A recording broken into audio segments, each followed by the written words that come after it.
Olha, e desde ontem a gente está vivendo aí uma espécie de torpor, né? Uma anestesia com o ocorrido no município de Saudades. E hoje, então, as 5 vítimas foram veladas e sepultadas agora pela manhã. Uma tristeza sem fim, né? Como é que a gente faz para lidar com um choque desse?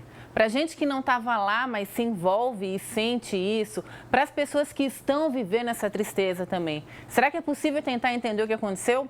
Para bater esse papo comigo, está aqui no estúdio agora o psicólogo Jairo Lunardi, por favor, bem-vindo aqui, bem-vindo. Boa tarde. Boa tarde. Bem, eu imagino que desde ontem está todo mundo, né, no Brasil, está todo mundo chocado, mas aqui no Oeste, principalmente, por ser tão próximo. A gente consegue tentar entender, Jairo, o que aconteceu ou é uma coisa que não tem explicação? Pode tirar a tua máscara se tu quiser, tá? Fica tranquilo. Bem, eu acho que a gente tem que poder pensar assim, que quando a gente discute uma situação como essa, né, a gente não tem a explicação do motivo que levou esse rapaz a cometer essa barbaridade. Mas, ao mesmo tempo, a gente sabe, né, que quando você pensa a saúde mental desse indivíduo, alguma coisa tem aí de errado, né? E a gente pode levantar vários itens para ser pensados, porque como eu disse para o Eduardo hoje de manhã cedo, a gente precisa ter mais dados a respeito do que aconteceu. Obviamente, quando ele acordar, a polícia vai poder nos trazer informações que, de repente, desmistifiquem um pouco isso, né? Porque é uma violência gratuita, teoricamente. Mas tem histórico, né? Na verdade, tem histórico de bullying na escola, tem histórico de ser um menino mais calado. Então, tem uma série de coisas que podem ser fatores aí que influenciam os jogos online. A gente sabe que hoje a gente tem que ter muito cuidado com a questão de onde os nossos filhos estão quando não estão com a gente, né? Sim. É online, mas o quê? É jogo de violência? Tem bate-papo nesse jogo de violência? Entendi. Que papo? Com quem? Né? Que são coisas que às vezes os pais esquecem que faz parte do cotidiano nosso hoje. Exato. Porque a tecnologia não vai mais embora. Não. Não. Nós vamos ter que conviver com a tecnologia daqui para frente. E a tecnologia tem algumas coisas muito legais, que me aproximam da informação de um jeito fácil, mas, porém, tem algumas coisas que podem vir transvestidas ali, escondidas, que tu não sabe com quem tu está falando, que tu não sabe qual a intenção daquela pessoa que está falando contigo. E aí você vai encontrar pessoas que têm, de repente, uma suscetibilidade à informação, são mais influenciáveis. E aí você tem uma série de riscos, né? Como a gente já teve, inclusive, acho que uns 2 anos atrás, 3 anos atrás, quando começou aquela violência que os adolescentes se viam... um jogo que elas se cortavam, que era o né? Baleia Azul, né? Sim. E que isso, houve todo um programa nacional para poder tirar esses programas do ar, mas teve vítimas. Exato. Né? Então, do mesmo modo, eu acho que é esse olhar que a gente tem que estar tendo. Sim. É uma informação que a gente teve sobre o caso que você falou, que foi o lance do bullying. Muita gente, muitos pais, às vezes, acham, como na nossa época, a gente até brinca, na minha época não tinha isso. Será que muitas vezes os pais também... não, deixa de bobagem, vai lá, conversa com seu amigo e aí não tentam realmente entender o que está acontecendo, porque a gente sabe que o bullying, né, é uma coisa que machuca, que dói. Muitos filhos não falam porque não querem magoar, porque não querem ouvir isso, deixa de ser frouxo ou vai lá e decide. Então, o lance do bullying, desse sofrimento, seria, no caso, uma gotinha a mais no copo ali que já estava enchendo. Exatamente. Você pode desencadear, com certeza, a violência. Independente de qual situação seja que tenha acontecido na escola ou na vida pessoal desse menino, ele pode desencadear algumas situações. Eu até hoje, de manhã no programa, até algumas pessoas, mas no meu tempo, mas a gente tem que pensar que a gente está num outro tempo. E qual é o outro tempo? Antes, eu vou pensar, eu vou fazer 50 anos, Sim. né? Então, sou da década de 70. Sim. Então, nós tínhamos uma infância que tu brincava, que você saía na rua, que você tinha um outro comportamento, né? Hoje, os nossos adolescentes ficam trancados em casa ou no apartamento. Eles têm o contato com os jogos, Sim. com a TV e, normalmente, a escola quando tem escola. E a gente tem que lembrar que a gente está 1 ano sem escola, além de tudo, né? Sim. Então, tudo isso quer dizer A convivência também faz muita falta, exatamente. Né? Então, assim, a gente sabe que a convivência social nos ensina o certo e o errado. Sim. Ensina o meu limite e o teu limite. Quando você acaba vivendo dentro de um jogo, dentro de programas, de redes sociais, que é a parte bonitinha, né? Sim. Que mostra ali. Mas a gente tem coisas ruins para falar. Mas hoje não se pode dizer que está deprimido, que está ruim numa rede social, porque é feio. Exato. Você tem que tirar a foto sorrindo, você está triste. Mas para postar lá na rede social, você tira uma foto sorrindo, né? Todos nós, Sim. inclusive. Então, porque já tem uma questão social aí embutida que eu tenho que estar bem. Eu tenho que sempre estar bem. E aí, como é difícil dizer, hoje eu não estou legal, né? Hoje eu não quero sorrir. Então, e aí, como é que o outro entende que eu não estou legal para puxar uma conversa comigo, para de repente dizer assim, vamos abrir essa caixinha aí, que tem coisas que estão de repente te machucando. E isso faz com que as pessoas falem menos de si, mostrem uma realidade que normalmente não existe, e aí esse sofrimento não vai embora, né? Porque tu vai trabalhando aí dentro, ele vai produzindo. Vai crescendo. Exatamente. Né? Olha, para você que está em casa, se quiser mandar a sua pergunta ou a sua questão, mande para a gente. Eu quero ver agora, a gente já vem, né, nesse um ano, numa tristeza a cada dia mais. Mas como é que lida com essa tristeza coletiva que vem como um baque? Né? Que imagino que todo mundo ontem, de manhã, daqui a pouco veio isso, quer dizer, você não conhece, você tenta... Como é que a gente lida com essa tristeza coletiva? A gente tem que pensar assim, que é difícil lidar com as nossas tristezas do dia a dia. Sim. Então, você imagina uma situação numa cidade pequena, que todo mundo se conhece, e você tem 5 pessoas enterradas no mesmo dia. 3 bebês. Então, assim, e a criança ainda mexe mais com a gente, tipo, não tem como tu dizer assim, justificar, né? Não, ele fez algo de mal, porque não tem nada de mal ali, né? Então, acho que com esse olhar, óbvio que a gente vai ter que... É uma cidade que vai sofrer, que as pessoas vão ficar com medo, inclusive, de levar os seus filhos para a escola, não só para a creche, mas como para a escola, que é eu deixar o meu filho contigo. Mas será que você vai cuidar? Então, provavelmente, essa comunidade, não só Saudades, como a região toda, muitos pais vão se questionar. Eu vou deixar o meu bebê aí contigo, mas tu vai cuidar bem dele? Mas o que a gente viu que se não fossem as professoras nesse caso, né, elas foram as verdadeiras guerreiras ali, porque se não fosse por elas, poderia ter sido muito... Se não tivessem trancado as salas, ia ser muito pior. Exato. Falando aqui, ó, a gente tem uma história, ó.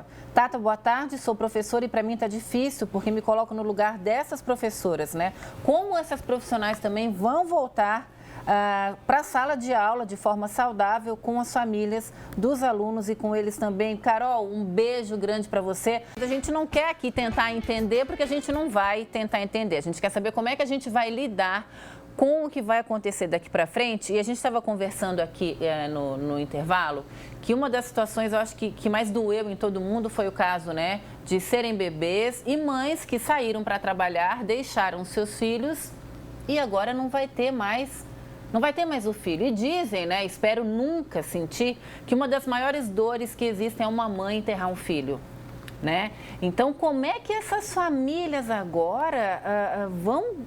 Quer dizer, a cabeça está a milhão agora, né? Mas como é que a gente continua a viver depois de um fato como esse? Eu acho que a elaboração do luto, ela demora um tempo, né? Então, a gente também tem que pensar que qualquer luto, seja de filho, de mãe, de familiar, agora eu acho que a gente teve um ano pesado de muito luto, esse ano aqui na nossa região, né? Em função do Covid, mas o luto é difícil para mães e para pais, porque a gente é criado culturalmente para enterrar a ordem, né? A mãe. O pai, Exato. Não o pai enterrar seus filhos, né? Então, a gente tem uma cultura diferenciada aí, né? E faz com que realmente a gente não se prepare para isso, né? Sim.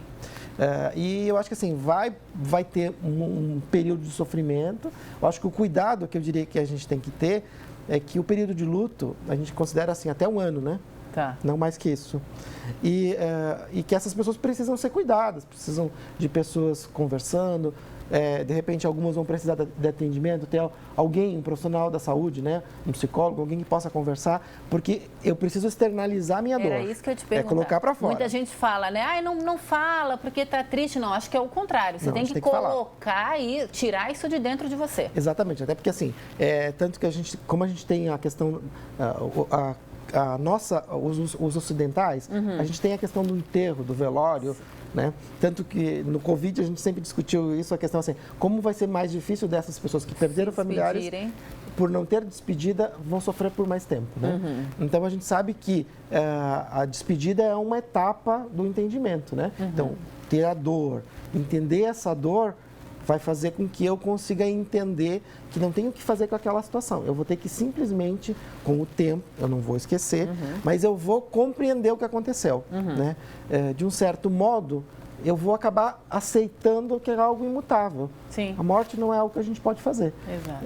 Isso diminui a minha dor? Não, não vai diminuir a minha dor, mas vai me fazer com que eu consiga seguir em frente. Sim, né? que a história é essa, a ideia é essa, né? Exatamente. Então, acho que o cuidado que a gente tem que ter é que a gente possa colocar para fora, porque o luto é exatamente isso. Quem não elabora o luto é aqueles que não querem ficar firmes, não fortes. Querem acreditar que aconteceu, estão negando. Ou que negam, ou que se dizem muito fortes, que não pode chorar, que não quer externalizar a sua dor. Aí fica realmente mais difícil, tu segura e aquilo vai correr por mais tempo, né? Porque o luto é uma coisa que eu preciso colocar para fora, é chorar, é dizer que me faz falta. E o tempo vai ajudar a amenizar. Entendi. E acho que um outro acolhimento que vai ser muito necessário vai ser para a mãe do autor desses crimes também, porque também perde um filho, né? Perde de dois jeitos. De dois jeitos, né? E imagino a culpa depois. Exatamente, porque vai borbulhar muitas perguntas, né? Não só dela, como da própria comunidade, que provavelmente fazer cobrança, mesmo que não queira, né? Como que isso aconteceu na minha casa? Como eu não vi?